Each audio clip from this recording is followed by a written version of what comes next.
We're going to move on to our first sort of section for the day. This one is called Just a Member of the Band, and I actually really like that term. The reason we're talking about just a member of the band is you've probably heard a lot of the time this idea of, AI is going to steal our jobs, robots are going to steal our jobs, robots are going to replace us. When is it that the AI is going to be writing the poetry instead of the poets, or the AI writing the screenplays instead of the writers? And I really like this idea of framing AI not as something that isn't going to replace us and is scary and we should turn away from, but rather a member of the team, a member of the band, something that's going to help enhance what it is that we already do, what it is that we are already thinking, and actually challenging sometimes the way that we think about our work. So to kick off this sort of first, this section on Just a Member of the Band, we're going to have 4 talks from, as you can see, we've got 4 speakers up here. They're all going to do some short talks, and then we're going to move into a nice discussion afterwards. But to begin with, we're going to have Harry Yeff is going to kick us off, also known as Reeps 100.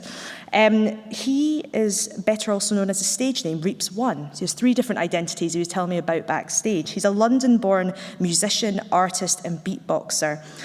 He produces work spanning disciplines, context, and media as a response to an ongoing investigation into the evolution of the human voice, art, and science. Interestingly, in 2018, Reeps One presented the first ever beatboxing battle between him and an AI opponent, which you're going to hear a little bit more about in his talk. So please join me in giving a huge round of applause and a big welcome to Harry Yeff, Reeps 100 and Reeps One.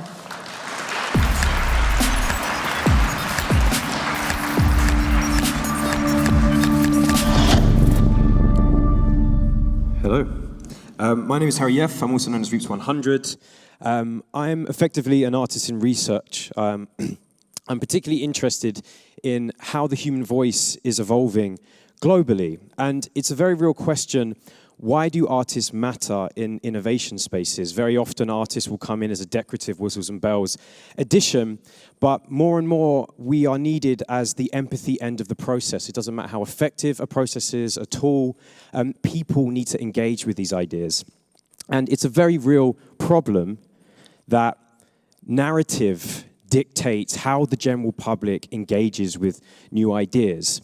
We need to dispel fear to make sure that people engage with new problems, understand new problems, and sensationalism doesn't create fear and inaccuracy. Traditional media is not working. We all know that all these beautiful tools of reasons that we've developed are no longer enough. We need to use beauty, awe, and experience. But specifically the human voice, it's a strange thing that can change and evolve. It's as old as we are. And it's a very real question, how far can voices go? Well, in truth, they can go pretty far. Earlier this year, I bounced my voice off of the moon in collaboration with Sister Moon Project. And my voice in the form of radio frequencies that did not hit the moon are now traveling out at the speed of light. And despite the poetry of a project like that, I'm much more interested in real-world problems. We do not use our voices to their maximum capacity. We use about 20% of our expressive vocal possibility. And I'm very much interested in using research, experimentation, technology to explore how to increase that number globally. If you do that, you increase the well-being of the planet globally. We all must use our voices more. So how do we do that? Augmented relationships is at the very heart of all of my tech-based work. How can we use technology to interrupt us, to break our habits? There's a saying in chess which is, with every success you dip yourself in brass. Your strengths can become your prisons. Our habits are like a prison in many ways. So we can use technology, installation, performance, experience to open people up. So what is an example of pushing the voice to push the mind? This is a project called C-Sound.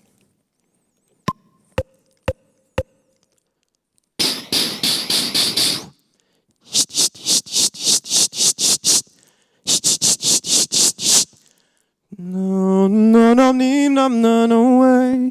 No, no, no, no, no way.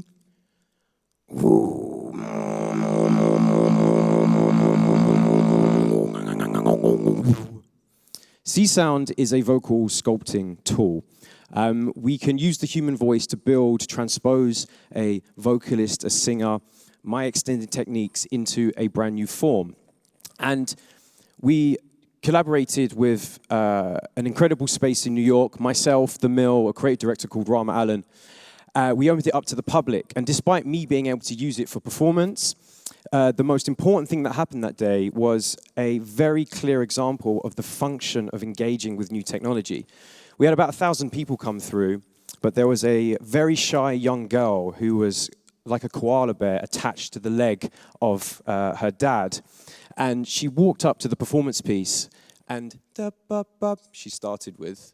But as she saw her voice manifest, she started to scream, shout, laugh. She flowered. She opened up.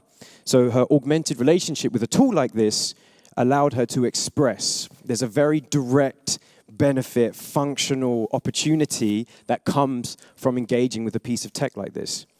So these are some other examples of pieces that were built that day. And I think it's such a clear, wonderful example of how human voices are so unique and so different, but also how that little girl is an analogy for why we want to engage with these pieces of tech, with these new ideas.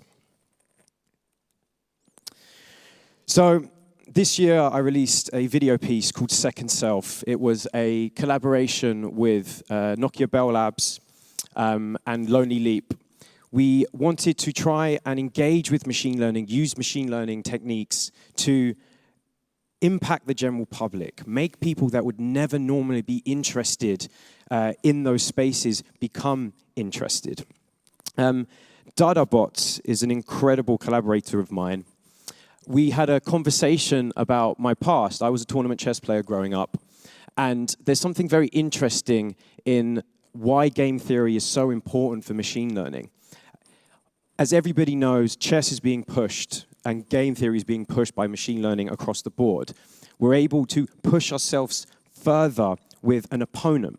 The fact that we can design an opponent that can go beyond our capability, it makes us afraid. When I was playing chess growing up, my opponents caused wholesome fear. That interaction pushed me further, things that I could never do studying, working on my own. So now, instead of relying on squares in chess, we can use machine learning and that same game theory principle in other practices. So for me, my hyper-specialism is the human voice. How can we use machine learning to push my voice further? The voice you're about to hear is not mine. Så Østland det at næste mening det var noget nice in I form. So this is and so this is them in the so that this. So you've heard me speak for the last 5 minutes.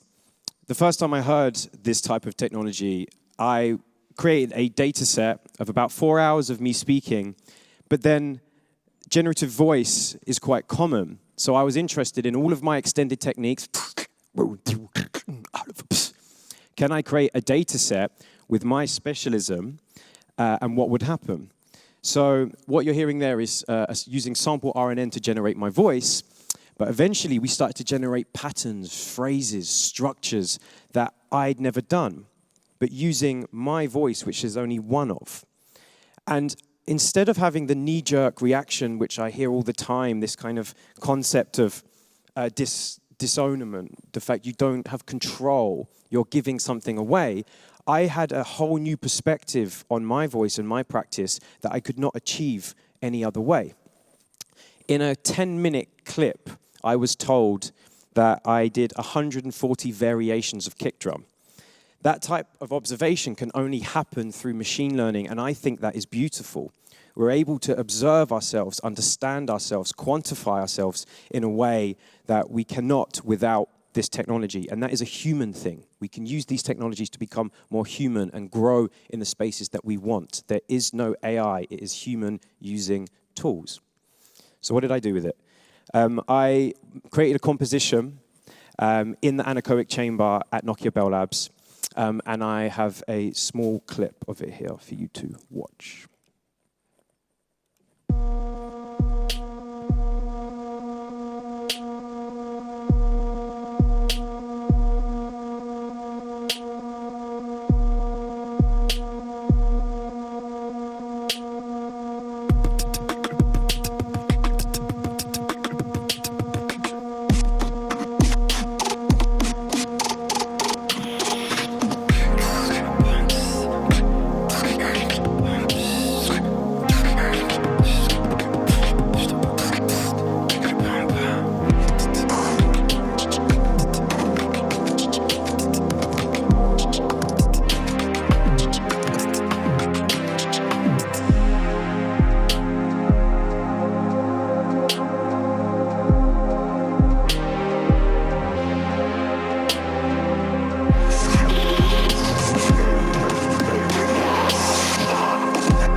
we must use performance like this to fight narratives of fear, to create narratives of ownership.